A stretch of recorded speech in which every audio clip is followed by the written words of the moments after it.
the 90s. It's a time of grittiness. What else starts with a G? I don't know. It's a lot of stuff happened. Grime, all of that stuff. Is guts. Galt, yeah. Galt's, whatever that is. Guts. No, gall. Like gall, there you go. John Galt. We associate all of this with, and so much more, with 90s comics.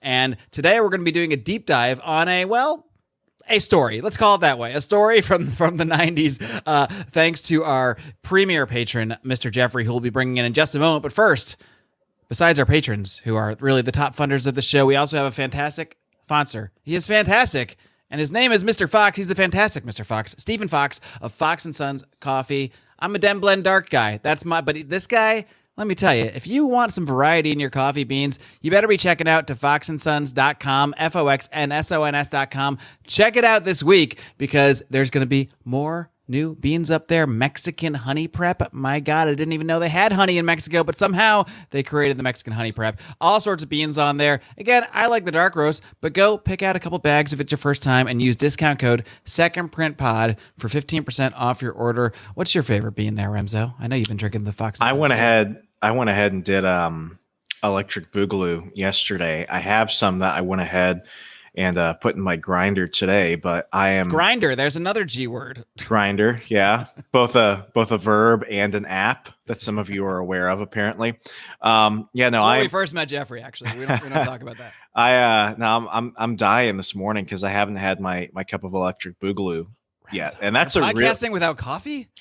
It's been a Monday. You look like it too, to be honest. This is why you got to see the video so you can see tired Remso. Yeah, no, I need that. That's my favorite. I'm not much of a dark roast guy, but I really like that one. I just do a little splash of milk in there, and bam, like I'm good for the entire day. And what I like about this is that my coffee has basically replaced my energy drink consumption. So if you're trying to get away from energy drinks, go back to some coffee. Especially if you're trying to get off sugar, because all those energy drinks are either laden with sugar or they're sugar-free and laden with some other shit that's probably giving you cancer. And I've been myself probably had one too many sugar-free drinks in my day, while pretty aware I'm poisoning myself. The great thing, you don't even really need like sugar or anything with Fox & Sons. You don't need it at all. I wouldn't even recommend it. But if you were the kind to put sugar in your coffee, this is not related to Fox & Sons. I'm just going on a rant now. Monk fruit, Remso. Do you know about the monk fruit? Yes, I do. I saw a video about benefits the other day. That's what I use for all. We don't even keep sugar in my house for anything. Even if it's for baking something, it's monk fruit all the way. So I highly recommend it. We're not sponsored by monk fruit. I get no benefits from saying this other than I want to share my knowledge with the world. And sharing knowledge is, oh shit, what was the G.I. Joe thing? It's like knowledge is half the battle. Knowing is half the battle. Knowing is half the battle. I know you were too young. You were not even a glimmer when those were coming out originally. But PSAs now. Speaking of glimmers, we got a glimmer with us. Another G word, by the way. We got a glimmer of a gem. I'm just racking up these G's now. A glimmer of a gem with us. Too bad Jeffrey doesn't start with a G. This is actually Jeffrey with a J, but Jeffrey with a J. But we got another G. Jeffrey Greek. What's up? Hey, how's it going, guys? The king of our Patreon over at patreon.com/secondprintpod. Jeffrey, you're pretty much the man. You are the top funder. I'll just put it out there. You're the number one funder of this program, and that means you can do whatever you want, including make us read 5 issues of this Iron Man story that you're going to help set up for us today. So why did you pick this story for us today? Set the whole thing up for us. Well, a little while back, Remso did an episode about Deathlock, and you're doing your Thunderstrike reread, and so I thought, in tribute to that, we could do this little story arc, which is sort of a grand tour of 90s Marvel comics. You got Deathlock, you got Venom, you got New Warriors, you got Thunderstrike, you got Smart Hulk. 90s. You're forgetting all the spider clones. Well, he just means in this particular story. Unfortunately, there were no spider clones that I'm aware of in this story, but there could have been. They're between the panels, right? Yeah, there's probably one in there somewhere. Yeah, I think that's an interesting way to look at this. This really, if somebody were to ask, like, what is 90s Marvel all about? This would be a pretty good storyline to just toss to them, because it does, like you said, it does feature a large number of the stalwarts, many of which are sort of B-listers or also rands that they were trying to turn into something more, such as in the case of Thunderstrike, basically shitty human Thor. But they were trying to push these alternative characters. I don't know, Remso, what maybe you have some thoughts on why this was, because it's not like they didn't have a regular Thor at this time. It's not like they didn't have a regular Captain America when they bring in a U.S. agent. Is it more that they didn't want to corrupt the nature of the current characters while still wanting to provide like what they perceived as cooler versions, like Thunderstrike with his 90s, earring and his leather vest? Is it just that they wanted to connect more with the cool kids of the 90s, I guess, without actually changing the existing characters? It's that to a degree, but also let's look at what's selling really well at the time. It's the ensemble books. X-Men has multiple titles. Avengers has multiple titles. Fantastic Four. And then they go ahead and bring in New Warriors. So the ensemble books are doing really well. And then what's struggling? What's struggling are their Captain Americas, their Thors, their Iron Mans. Spider-Man has like 4 or 5 books within the next 5 years. So between like 85 and I think 93, they're really trying to give people a reason to want to get involved in these books. DC is having the same problem with Batman and Superman. A few years prior, The Dark Knight Returns did a lot for Batman, but Superman is going to die around this time. It's a change in the industry in which they have to remind people that these solo titles matter, and that's not going to be the same type of story that you're going to read from an issue back in the 60s or the 70s. You got to make it different. And sometimes that means changing things enough so that way the formula is there, but enough is different that you really can't say what's going to happen with these characters. Don't forget Batman getting his back broken too. That came around about 6 months, I think, after the death of Superman. Immediately. They had to go ahead and take down the big two from there to go ahead and build them back up. And who do we have? We have the original Build Back Better. Yeah, the original Build Back Better. Still shit.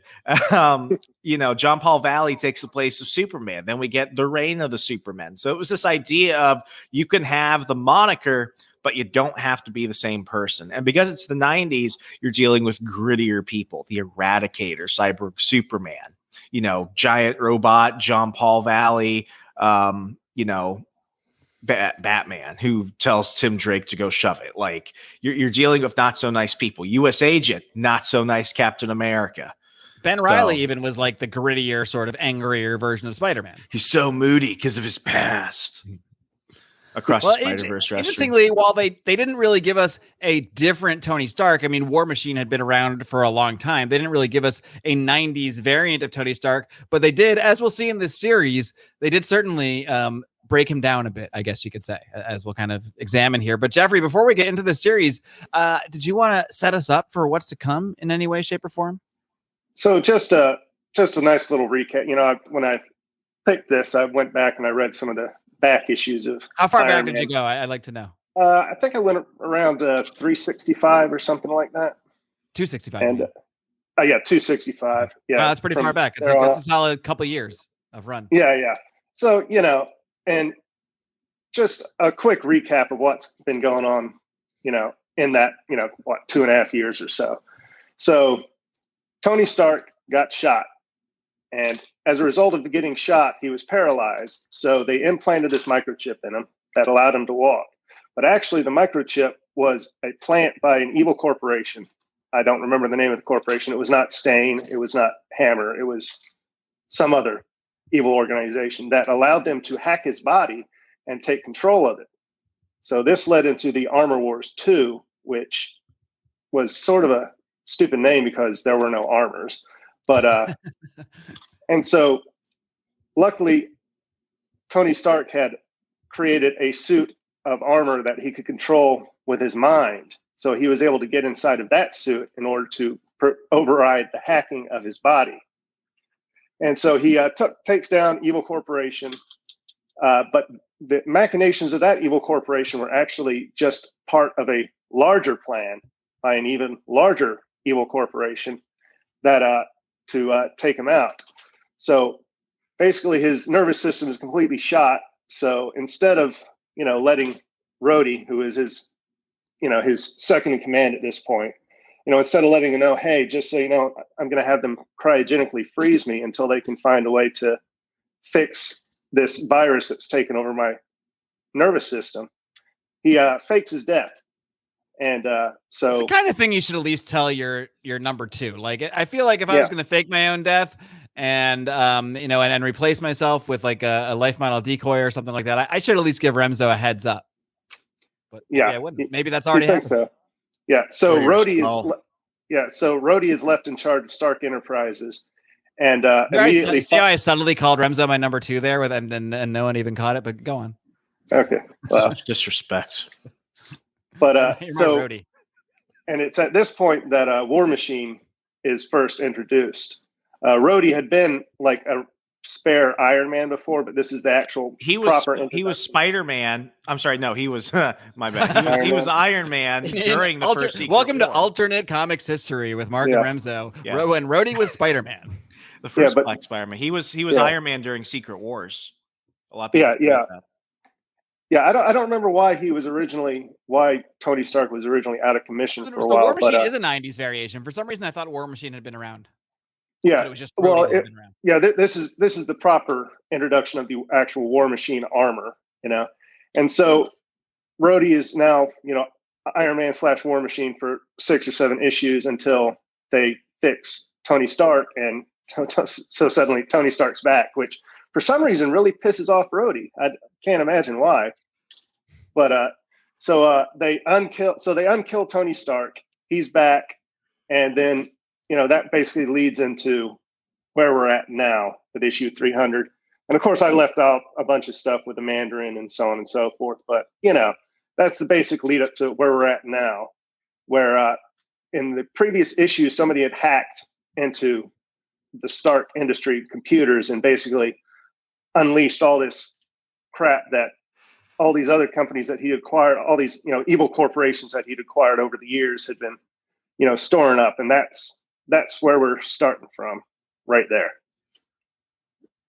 Indeed. Well, we'll pick things up from there with issue 301 of Iron Man. This one is written by Len Kaminski with art by Kevin Hopgood, who I cannot say I'm familiar with, but he sounds like a generic 90s artist. So I'm going to give him that title. But we do start off meeting Remso's favorite, Deathlock. Now, Remso, you did an episode. It's early. I have had my coffee, so I don't have that excuse. Remso, why don't we do this? What can you tell us about Deathlock? Deathlock is a soldier, zombie, cyborg assassin. Basically, he was a soldier named Luther Manning. He was a spec ops guy, super badass. And then one day during a mission, he basically gets blown to bits. If this is sounding like RoboCop, you're welcome, because it's basically RoboCop. So the U.S. government is like, you know what? This guy was a genius. He was a badass. Let's go ahead and put him together with a whole bunch of cybernetic parts and then send him to kill people. And thus Deathlock the Demolisher was born. All right. Well, we start our issue with the aforementioned Deathlock. I think this one's name is Michael Collins. So there were probably various. He was Deathlock number 2. So he comes in later. So this is Deathlock number 2, I guess, technically speaking. Yeah. And he is hacking into. He's actually like fighting these little robots. So I think by hacking, he's literally entering Stark Enterprises mainframe physically. And we find out that by his conversation with his what he calls pewter. That's basically his Jarvis that lives in his head. It's just called pewter.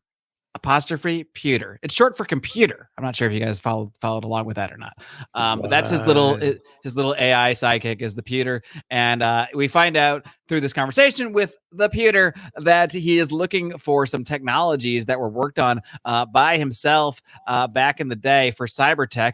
And these technologies were appropriated by a guy named Harlan Riker, who perverted them into weapons programs that are now licensed by, you guessed it, Stark Enterprises, because Stark Enterprises acquired Stain International in that previous storyline. And what they acquired with Stain International, as we find out in this series, they didn't just acquire the assets of the company, they also acquired all the problems and crimes and whatnot, and the improprieties, if you will, which is a term that is used quite often in these issues. The improprieties of Stain International, well, those are now considered the improprieties of Stark Enterprises. So that's basically the entire premise of this storyline is other characters in the Marvel universe catching wind of what comes out in this issue, which is that Stark Enterprises has been up to a bunch of shenanigans. Not really Stark, but staying international. But now that's all under the Stark banner, and so now various 90s heroes catch wind of this and have some questions about it, and they confront Tony Stark and or Iron Man, because of course in this timeline here, Tony Stark is not known as Iron Man. He is just humorously always referred to as Iron Man's bodyguard, and everyone acts like, of course they've never seen him in the same place, yada yada yada kind of thing. But everyone kind of acts like they all know that Tony is not Iron Man and Tony is the Iron Man. I think it's one of those things where half the people do know, kind of thing. I think all the heroes, but generally know. He had his identity leaked so many times, and that was one of the funniest things in the mid-2000s when he was being nominated for George Bush's Secretary of Defense. Because then he kind of outs himself, and then it was right around in the comics or in real life. The George Bush was like, "I'm nominated in the Mr. comics." Tony Stark. It was Like, in the comics. Sir, it's a character. Could you see Iron Man overseeing the war in Iraq? Yeah, I don't think it would have lasted too long. No, not really. Yeah, but no, he finally reveals his identity to the world, and that has been canon since 2007 Civil War issue 1. I don't think Tony Stark needs a secret identity. Not really. That's why in the movies they just kind of like stripped it, because in the Ultimate Comics he never cared about it. Mm-hmm. Well, anyway, we do see Iron Man, he still can't walk, but he can fuck because he has been hanging out with this. Can't put chick. a good Tony down. He's been hanging out with excellent 90s short-haired love interest Veronica. I don't really know much about Veronica, who she is. I assume at some point we realized she was a spy or something. She was his physical trainer, like when he first came back from being frozen. Okay. And he couldn't move at all. So, they introduced. She taught him to move the important parts. Let's put it that way. Yeah, it's literally like, within 5 panels, like they're already lusting after each other. She doesn't stick around for very long. Well, there is we go to turn to the news, and we see that there is an expose on Stark Enterprises allegations of corruption. And this is when Tony is kind of thinking to himself, oh, well, this is why Justin Hammer, kind of got the short end of the stick and was very easily let Stark acquire Stain International, because he knew that it came with all this problems that Tony Stark is now essentially dealing with. We go back to Deathlock. He is on the prowl. Earlier when we saw him, he realized he's not going to be able to hack into these files. He's basically going to have to go into Tony Stark's office. And once he is alerted to this, Tony gets some help from his also sexy 90s redheaded assistant, Bethany, who gets him into the armor, in which basically she takes him out of this chair. And once he's in the armor, now he can basically walk as Iron Man, but he can't walk in any other circumstance, as Jeffrey described earlier.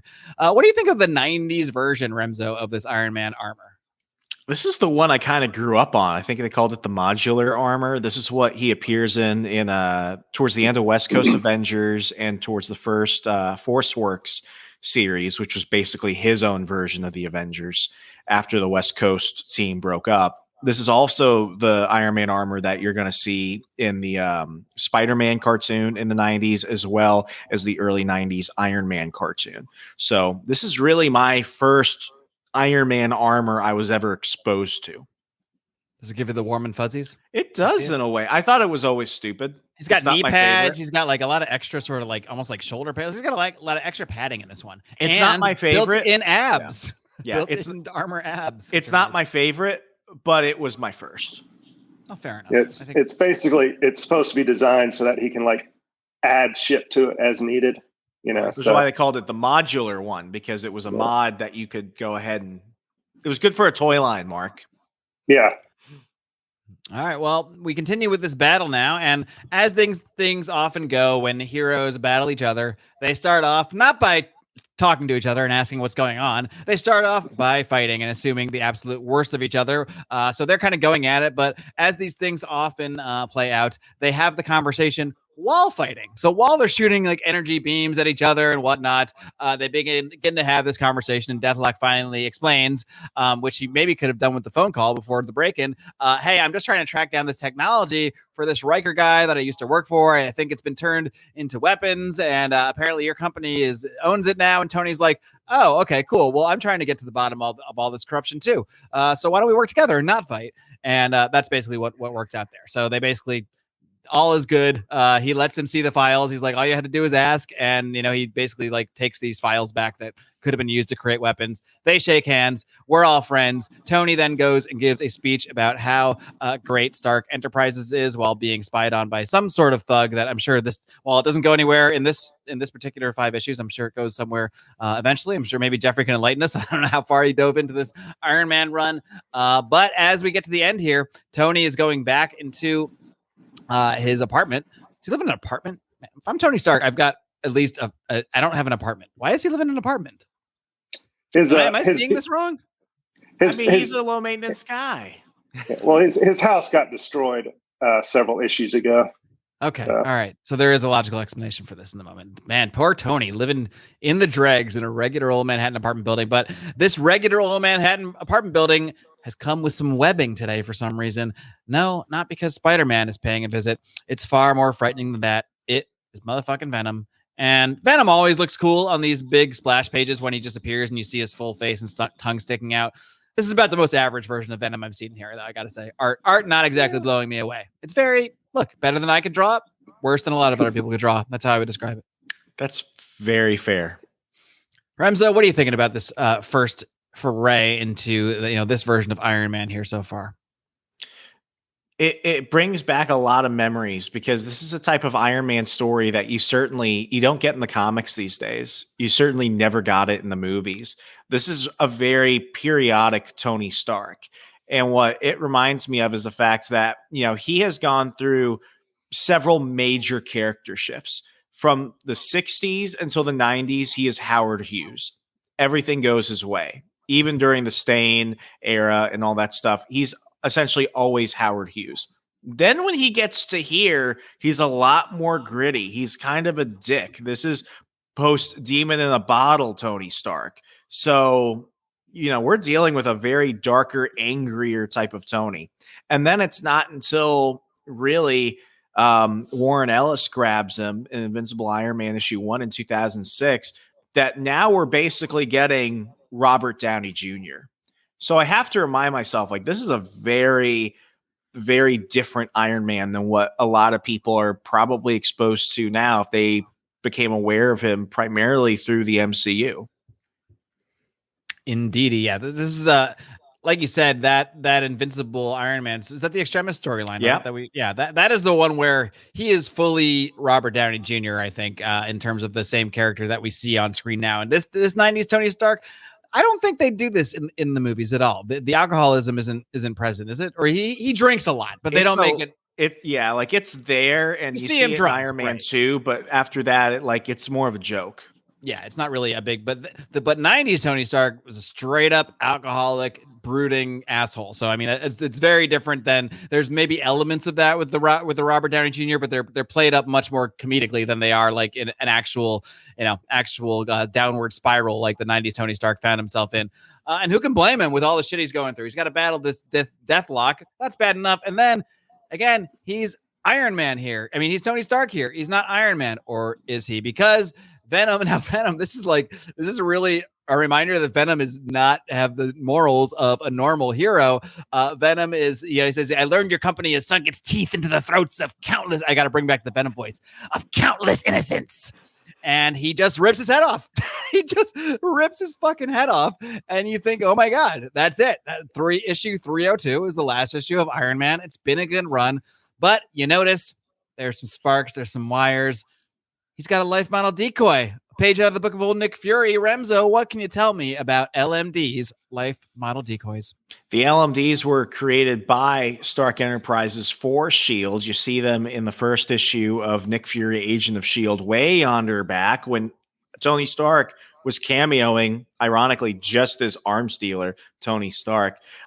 They're basically robots that you can control. They could be both autonomous, as we see during the what was it?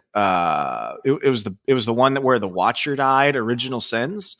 So they could be both autonomous, or they could be controlled from another end, like a video game. All right. Well, luckily for Tony, he had just chosen to send a life mile decoy to his apartment in that moment while he sat in his wheelchair. I guess that should have been the indicator that Tony was just walking down the apartment. He was just not in his wheelchair. But Venom is a smart one, and he's got a scent, and he quickly realizes, oh, he's controlling this life mile decoy from the penthouse, and he jumps over, busts through the penthouse window, and now it is in fact Venom confronting wheelchair Tony Stark. Wheelchair Tony Stark, however, he's got some fucking tricks up his sleeve. He presses some button on his wheelchair, hops out of it, and the wheelchair jets towards Venom and knocks him out of the window, of course. So now we got Tony Stark crawling around as he's knocked Venom out of the penthouse, but Venom, he's Venom. He held on, and he is still there as Stark sort of crawls away, slams himself behind a door. Venom rips the door. I gotta say, I really, of all these issues, the most, this is where I really enjoy this entire scene. I always enjoy when a character is without his powers or without his armor or whatever it may be, and has to temporarily just survive a situation. Like, that he's not Tony Stark in any condition without armor, a wheelchair or not, is not going to fight Venom and win. But Tony Stark is really fucking smart, and it gives us a chance to highlight the sort of intelligence, the wits, and what have you of characters like this when they're somewhat out of their element. So, how did you feel about the scene of Tony just basically trying to survive against Venom here?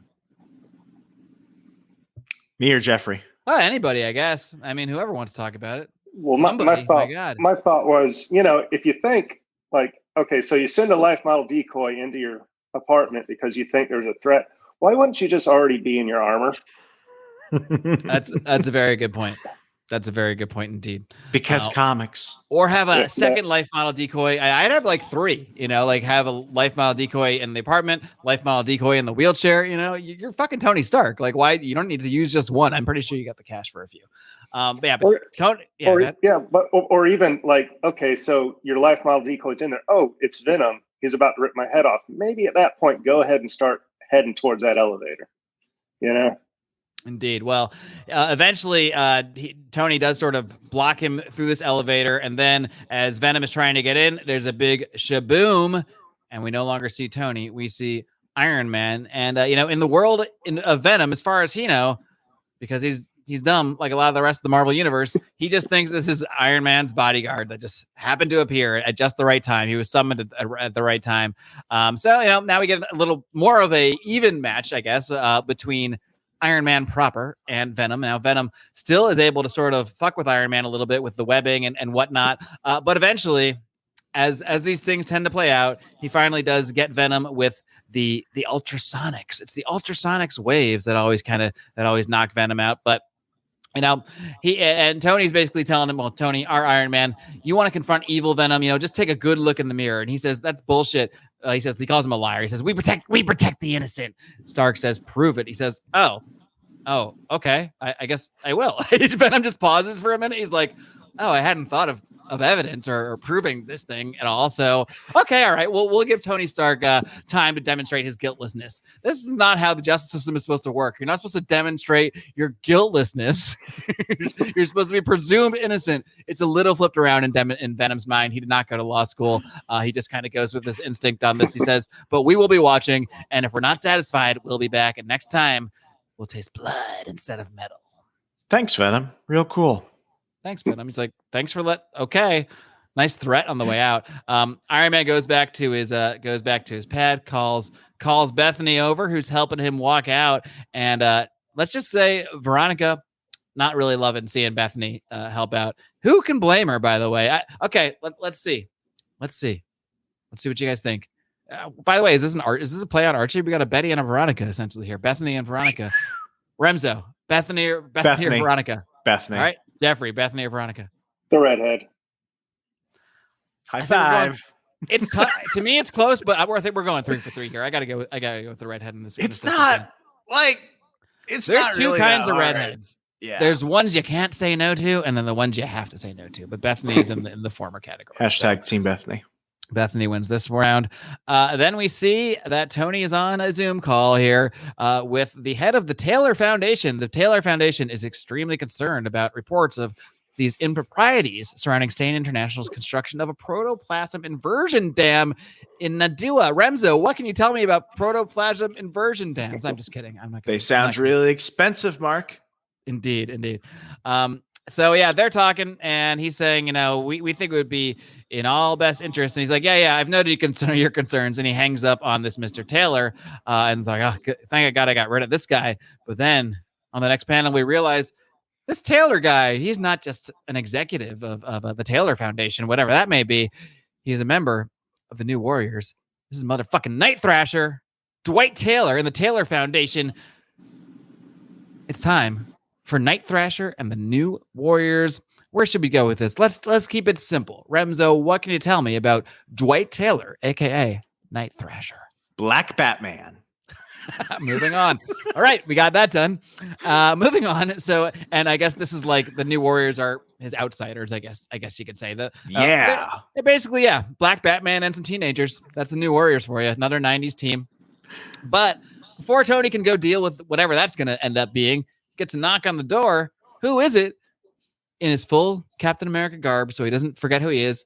It's Captain America who says, Tony, we got to talk. Remso, give me your thoughts on this issue while I prep the next one. Why haven't we seen Venom fight Iron Man more? Like, this is cool. It's a cool combination, actually. Yeah, like it is actually a pretty cool combination. Like, I feel like with Iron Man, they always stick him predominantly with like armor themed villains, and I get it, but sometimes pushing him out of his element is really cool. There was one in like 2008 where Matt Fraction was writing, and he had him fight Dr. Octopus, and that was a really fun fight. I enjoy it. This was cool. This was cool. I was very pleasantly surprised of how much I enjoyed this when I was reading it. It's the unexpected matchups that always add a little bit of intrigue to these tales here. And, this issue 303, Len Kaminski is no Christopher Nolan, but he does his damnedest because we're not necessarily doing things in time order. So we get the story is sort of interwoven between Tony Stark's conversation with Captain America, Steve Rogers, and his battle with the New Warriors, which is taking place at some point in the future, I guess. I don't think this issue needed time dilation and confusion, but he decided to do it anyway. So I appreciate the effort. I guess I do appreciate the effort in some sense.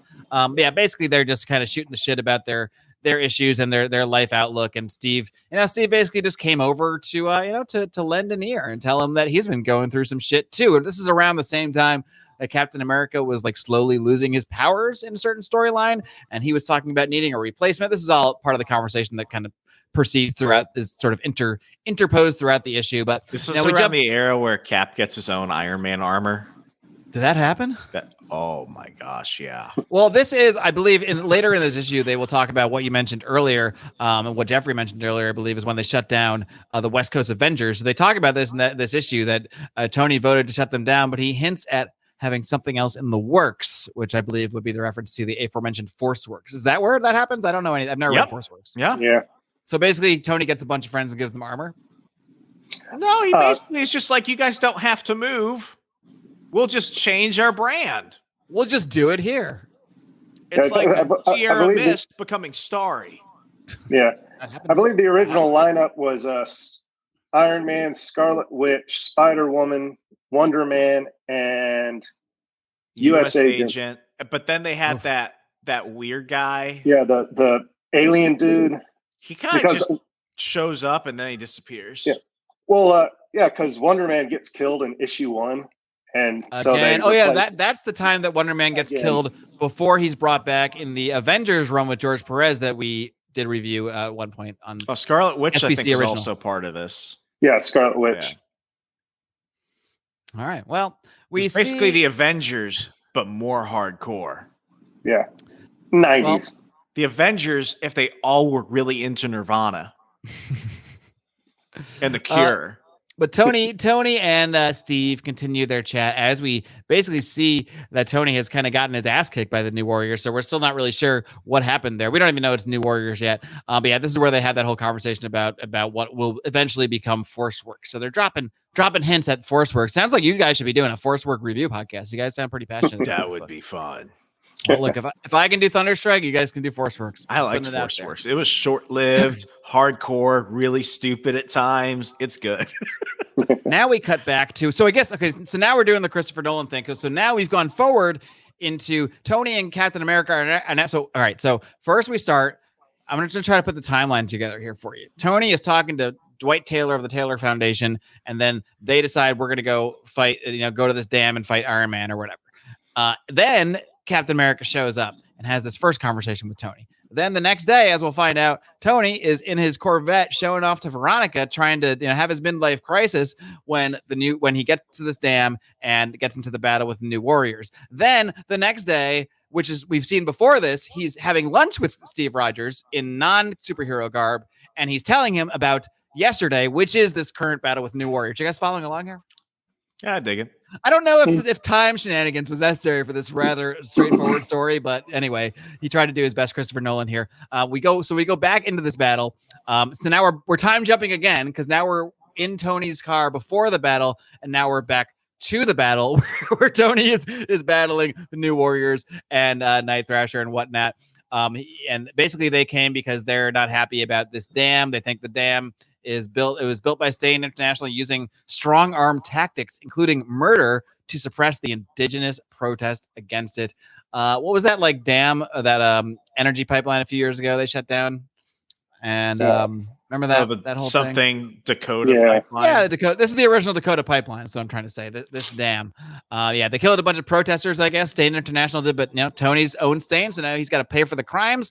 Instead of legal proceedings, we have a superhero fight. So now they are battling, and again interposed with this other conversation with Tony. And I guess Tony and Cap have been talking for 3 days because first they're in Tony's office, then they're like having lunch, and then they're in Tony's office again, unless they're back in Tony's office from earlier. Are you following the timeline of just the conversations with Tony and Cap here, Jeffrey? Jeffrey, are you in on this? Yeah. Could I just point out something real quick? It's on in the app. It's page 9. Just that first panel with the New Warriors and just Moody Firestar with that stupid visor and that stupid jacket. That's got to be like the most 90s thing ever, right? And that's so sad because, underneath all that moodiness and the visors is, hey, a redhead. We gave Bethany the benefit of the doubt, but they're just ruining her hair. This is sad. This is Spidey and his amazing friends Firestar too. Yeah. You got to make her fun. Yeah, no, it was the 90s. I think around this time is like when her boyfriend got sent to prison for killing abusive his dad, stepfather.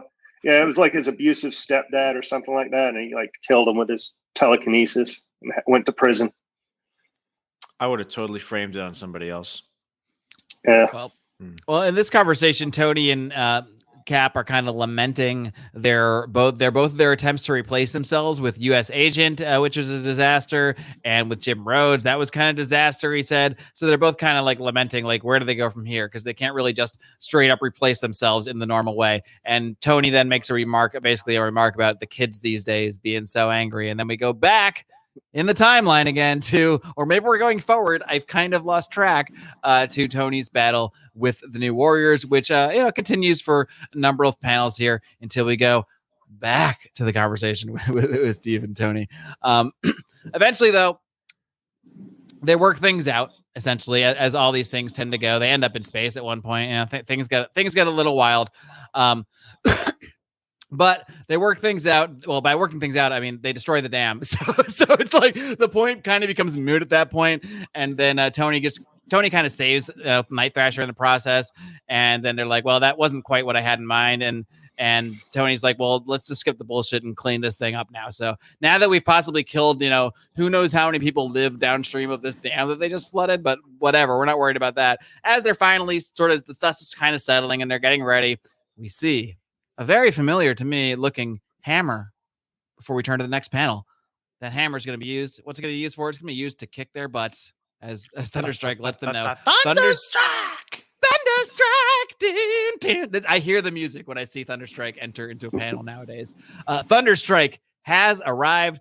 Remso, I have done a Thunderstrike podcast for our patrons for several weeks now with my, as far as I know, exclusive collection of Thunderstrike comics, because you cannot find these on the Marvel Unlimited app. As I mentioned, the Marvel Unlimited app only has Thunderstrike #1 of this run. None of the other issues on there. I don't know why.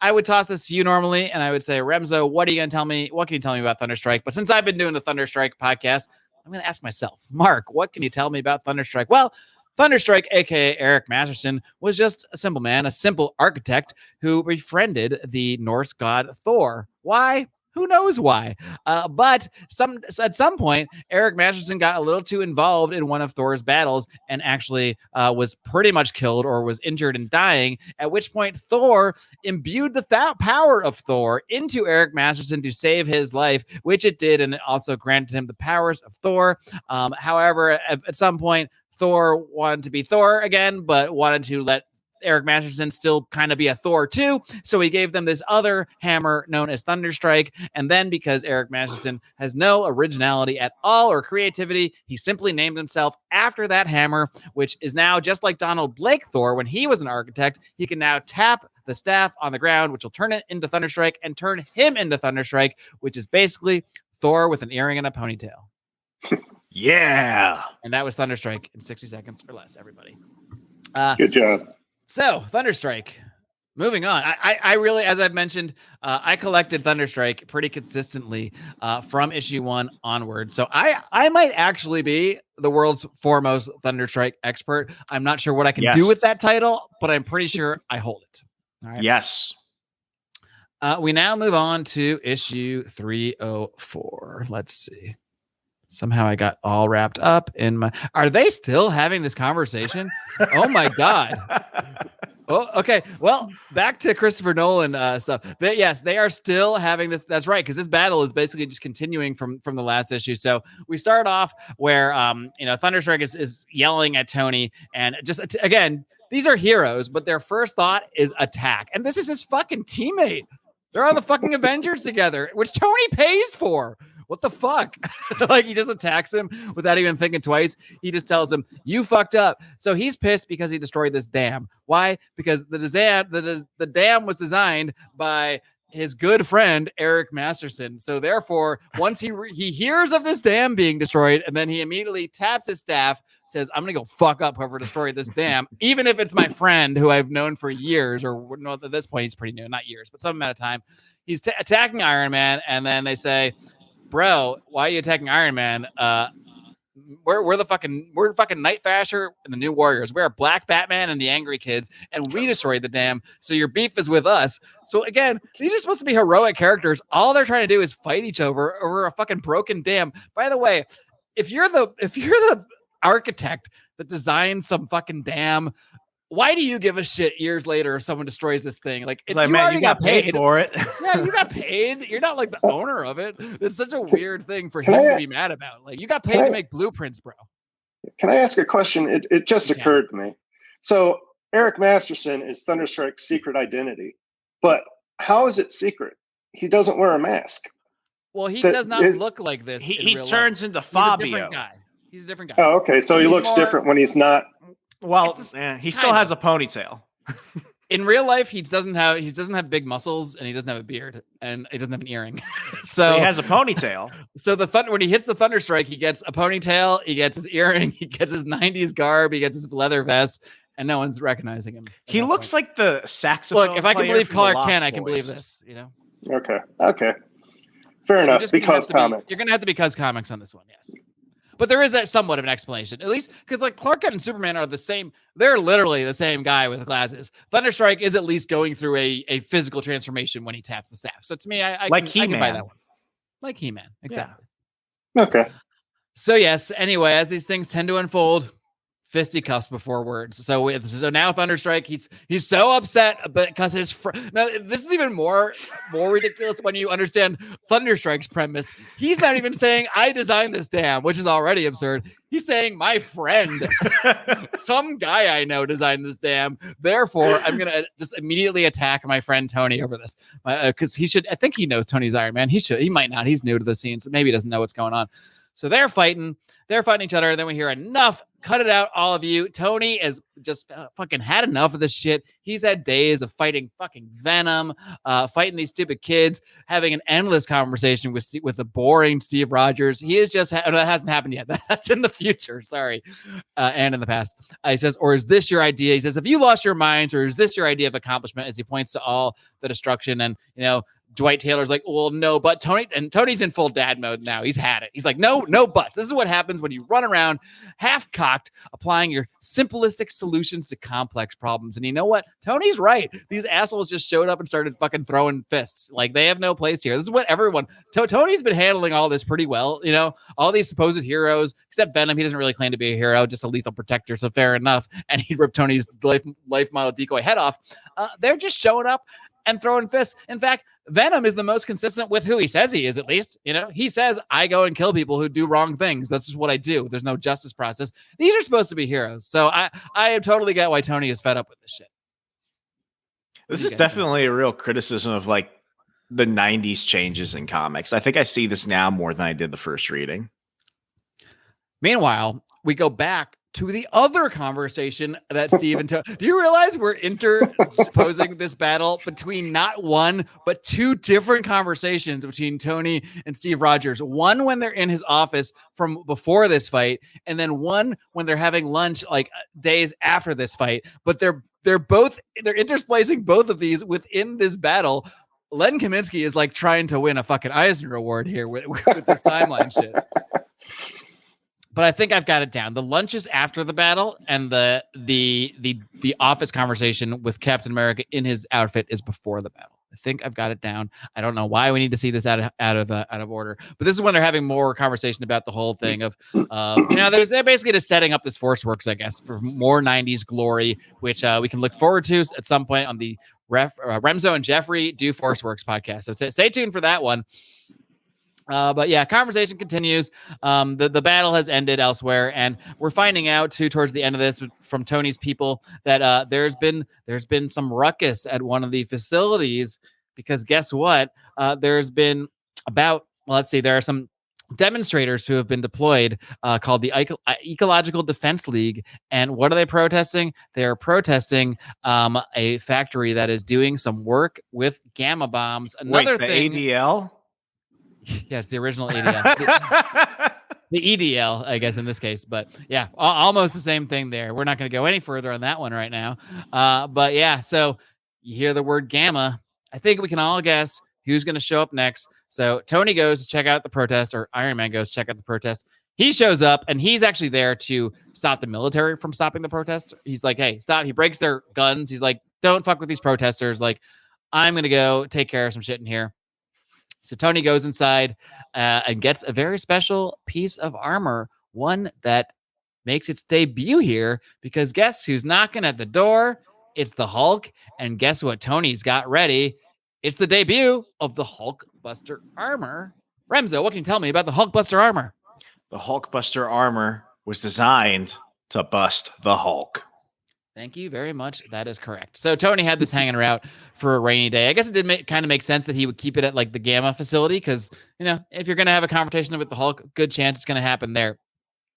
So continuing the trend, do they talk first? Nope. We just start. We get right now. And to be fair, Tony just gave a lecture about this to the New Warriors. What does he do? Does he go? And now maybe he's just had enough of this, because he's seeing how this trend is going last few days, where people just show up and fight him. So maybe that's why he got him the Hulkbuster armor as a defensive measure. But still, I don't know, a little aggressive when you just gave a speech about maybe we should be talking these things out and not just jumping to the fisticuffs. But that's neither here nor there. But Tony, once again, despite the armor, is the first one to get punched, and he just flies into the air. And he realizes, shit, the Hulk has never been my favorite person. I don't have much patience with people who think with their fists, as has been a trend throughout this. But this is beyond the pale, even for him. Why is he going after me like this? And basically, as we have in the other issues, we get a number of pages of fisticuffs between these two. A pretty standard fight going back and forth. Eventually, after pretty much what is an issue long battle here, juxtaposed between some stuff with Bethany and, it's Stark's people and all this other stuff, internal Stark Enterprises politics that I'm sure we'll get back to if I decide to keep going with issue 306. I'm not sure I will. Maybe Jeffrey will tell me if I should keep going with this series or not. But Tony says, I'm a reasonable man. We should be talking this stuff out. He says, why are we not talking about this when you could just, you had to come in here with your fists, and Tony and the Hulk just goes, we could just schedule like a logical time for dismantling this. We don't need to destroy it. And Hulk just goes, okay. And Tony's like, but no, you had to wait. What did you say? He goes, yeah, that sounds fine. That works. I didn't come here to start a war. I came out to work out a reasonable solution to a mutual problem. Now, in fairness, after the number of days Tony has been through this bullshit with other people, and combined with his history of the Hulk that he knew for most of his life, who is just a rampaging maniac, maybe you can kind of understand where he's coming from with all this. Because at this point, intelligent Hulk, Professor Hulk, as they say in the MCU, is a pretty new concept. Where they merged the Hulk personalities. And Remso and I looked at that issue way early on when they merged the Savage Hulk, the Gray Hulk, and Bruce Banner into one new personality, basically like Smart Hulk. So the Smart Hulk is all pretty new to everybody here. So maybe Tony just was so used to the old Hulk, along with having Venom rip off his life model decoy's head, having to fight Black Batman, all of the events of the last few days maybe just had him a little bit on edge. So I think you can understand. You can give him the benefit of the doubt here. But in the end of the day, they walk off once again as old buddies, once they took even 1 second to talk things out. And that pretty much, I don't know if this ends the Crash and Burn storyline, but it does end the run that Jeffrey put us on here. So I don't know. Why don't you, I don't want to spoil things, but do you want to give us a clue of where this goes, Jeffrey? How long does this sort of Tony dealing with the corporate chicanery go on for? Yeah, it wraps up in the next issue. Yeah, I thought that the storyline ended with issue 305, but it actually ends with issue 306. Oh, was I supposed to go further? Shoot. Oh no. You can sum up the ending. Yeah, I'd said issue 301. Yeah, it's a bunch of commie gobbledygook, about ethical capitalism and so on and so forth. Oh God, yeah. I mean, commie talk. Yeah. I mean, basically, like the highlight of the issue is like a splash page that is a speech. It's just a speech he gives to people. Sounds like Captain America and the Winter Soldier. Yeah, let me just read you the first couple lines of it. My eyes. Sounds good. Yeah, the last decade of the 20th century is the watershed of the most crucial and momentous period in human history. As a species, we have never before possessed the means to seize our own destinies so completely. In a span of time short enough to qualify as an historical eye blink, we will have the power to manipulate. So yeah, it goes on for 2 pages, and yeah, so 2 pages, 2 pages, yeah. Oh you think someone was trying to make a statement with that? Yeah. Dude, Len Kaminski is trying to be Christopher Nolan. He's trying to be Alan Moore with 2-page speeches. He's shooting for the stars with this run. Yeah. Give him points for effort. So yeah, and then it ends with him like I said, like his cliffside house had been torn up and a few issues earlier, and so he goes and he demolishes it, starts rebuilding it. So because it's the start of a new day for Tony Stark. But yeah, and then I didn't read anything past that. But I mean, I had a subscription to this when I was a kid. So after this, he winds up getting. It was in your pull list, or did you have a mail? No, actually mailed to my house. Yeah, but yeah. So after this, it gets very, very 90s and very big dumb 90s stuff. He gets his body hijacked again, and he gets his mind trapped on the internet while an AI takes over his body, and immediately immediately gets totally wasted because the AI isn't used to human feelings, and so the first thing is right? it's the body of an what's that? Is that the Technovore? No, that's not the Technovore. No, that was earlier on. The AI experiences what it's like to be a drunk and can't handle it. Yeah, exactly. I like that storyline where being a drunk becomes a superpower. Yeah, but yeah. So All right. Well, very good. I think with that being said, it's time to wrap up and grade this puppy. Jeffrey, I think we'll let you get in on the grades too. But first, we're gonna go. Why don't we go to Remso first on this? We got the same artist, same writer, so we can give a full scale scoring here. This is good. I don't like the And I'm somebody who personally, and I don't want to sound like a hypocrite, my second book was written in a non-linear style. So it's not against non-linear storytelling.